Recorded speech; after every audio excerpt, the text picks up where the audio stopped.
What starts here changes the world. I have a few suggestions that may help you on your way to a better world. And while these lessons were learned during my time in the military, I can assure you that it matters not whether you ever served a day in uniform. It matters not your gender, your ethnic or religious background, your orientation, or your social status. Our struggles in this world are similar, and the lessons to overcome those struggles and to move forward, changing ourselves and changing the world around us, will apply equally to all. So here are the 10 lessons I learned from basic SEAL training that hopefully will be of value to you as you move forward in life. Every morning in SEAL training, my instructors, who at the time were all Vietnam veterans, would show up in my barracks room, and the first thing they'd do was inspect my bed. If you did it right, the corners would be square, the covers would be pulled tight, the pillow centered just under the headboard, and the extra blanket folded neatly at the foot of the rack. It was a simple task, mundane at best, but every morning we were required to make our bed to perfection. It seemed a little ridiculous at the time, particularly in light of the fact that we were aspiring to be real warriors, tough, battle-hardened SEALs. But the wisdom of this simple act has been proven to me many times over. If you make your bed every morning, you will have accomplished the first task of the day. It will give you a small sense of pride, and it will encourage you to do another task, and another, and another. And by the end of the day, that one task completed will have turned into many tasks completed. Making your bed will also reinforce the fact that the little things in life matter. If you can't do the little things right, you'll never be able to do the big things right. And if by chance you have a miserable day, you will come home to a bed that is made, that you made. And a made bed gives you encouragement that tomorrow will be better. So if you want to change the world, start off by making your bed.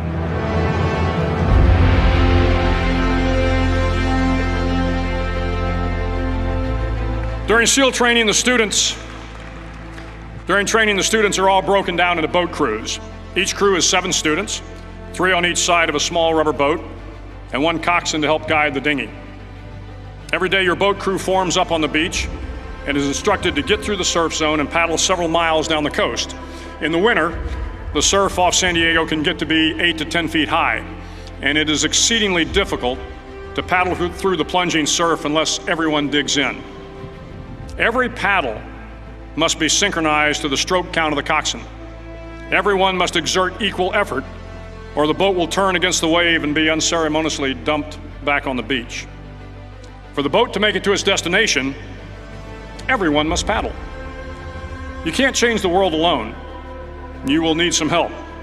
And to truly get from your starting point to your destination takes friends, colleagues, the goodwill of strangers, and a strong coxswain to guide you. If you want to change the world, find someone to help you paddle.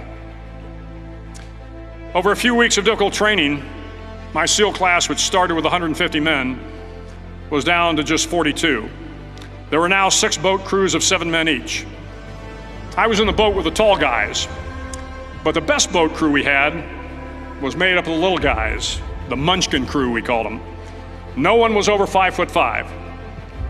The Munchkin boat crew had 1 American Indian, 1 African American, 1 Polish American, 1 Greek American, 1 Italian American, and 2 tough kids from the Midwest. They out-paddled, outran, and outswam all the other boat crews. The big men in the other boat crews would always make good-natured fun of the tiny little flippers the Munchkins put on their tiny little feet prior to every swim. But somehow these little guys from every corner of the nation and the world always had the last laugh, swimming faster than everyone and reaching the shore long before the rest of us. SEAL training was a great equalizer. Nothing mattered but your will to succeed, not your color, not your ethnic background, not your education, not your social status. If you want to change the world, measure a person by the size of their heart, not by the size of their flippers. Several times a week, the instructors would line up the class and do a uniform inspection. It was exceptionally thorough. Your hat had to be perfectly starched, your uniform immaculately pressed, your belt buckle shiny and void of any smudges. But it seemed that no matter how much effort you put into starching your hat or pressing your uniform or polishing your belt buckle, it just wasn't good enough. The instructors would find something wrong. For failing the uniform inspection, the student had to run, fully clothed, into the surf zone. Then wet from head to toe, roll around on the beach until every part of your body was covered with sand. The effect was known as a sugar cookie. You stayed in the uniform the rest of the day, cold, wet, and sandy. There were many a student who just couldn't accept the fact that all their efforts were in vain, that no matter how hard they tried to get the uniform right, it went unappreciated. Those students didn't make it through training. Those students didn't understand the purpose of the drill. You were never going to succeed. You were never going to have a perfect uniform. The instructors weren't going to allow it.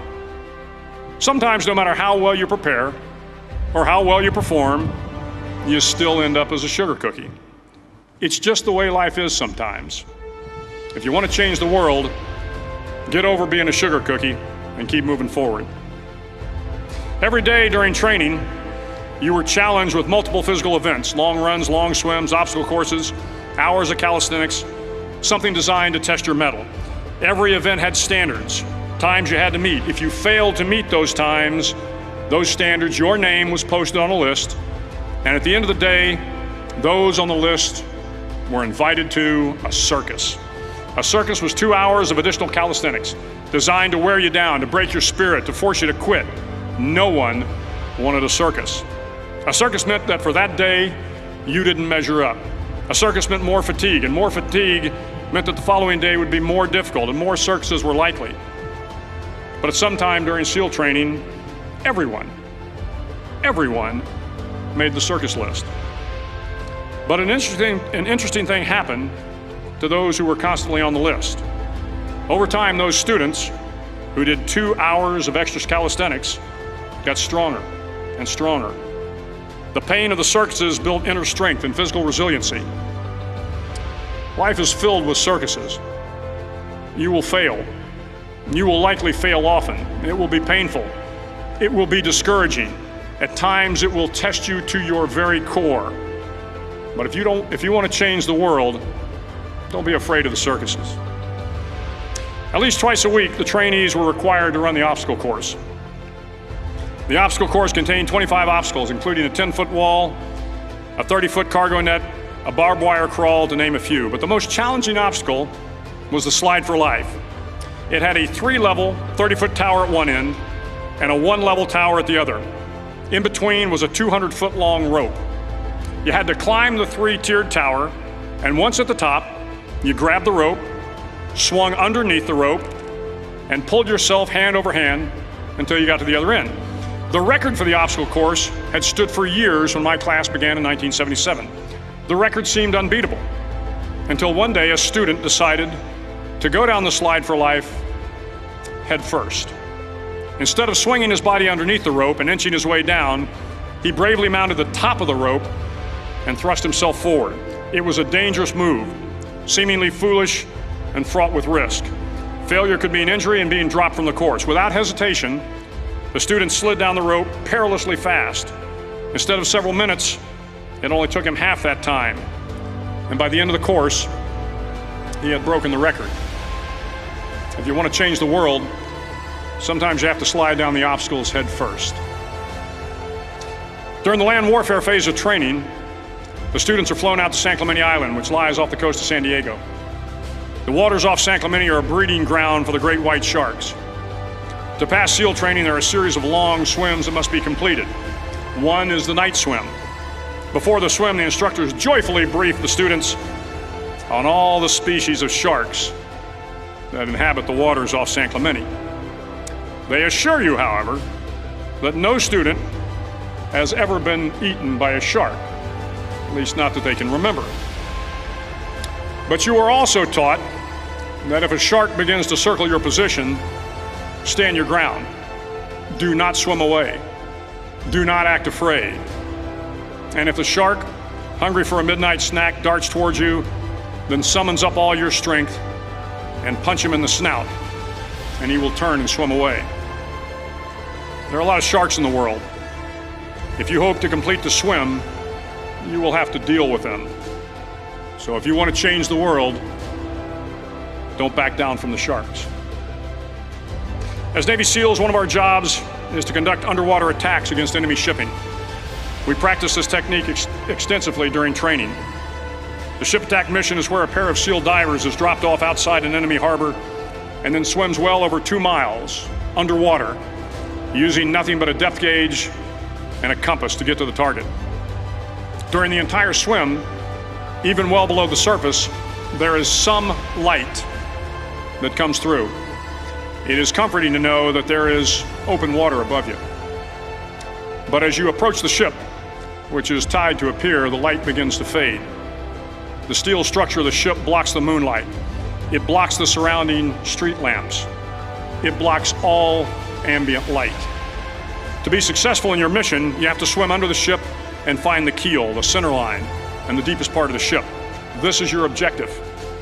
But the keel is also the darkest part of the ship, where you cannot see your hand in front of your face, where the noise from the ship's machinery is deafening, and where it gets to be easily disoriented, and you can fail. Every SEAL knows that under the keel, at that darkest moment of the mission, is a time when you need to be calm, when you must be calm, when you must be composed, when all your tactical skills, your physical power, and your inner strength must be brought to bear. If you want to change the world, you must be your very best in the darkest moments.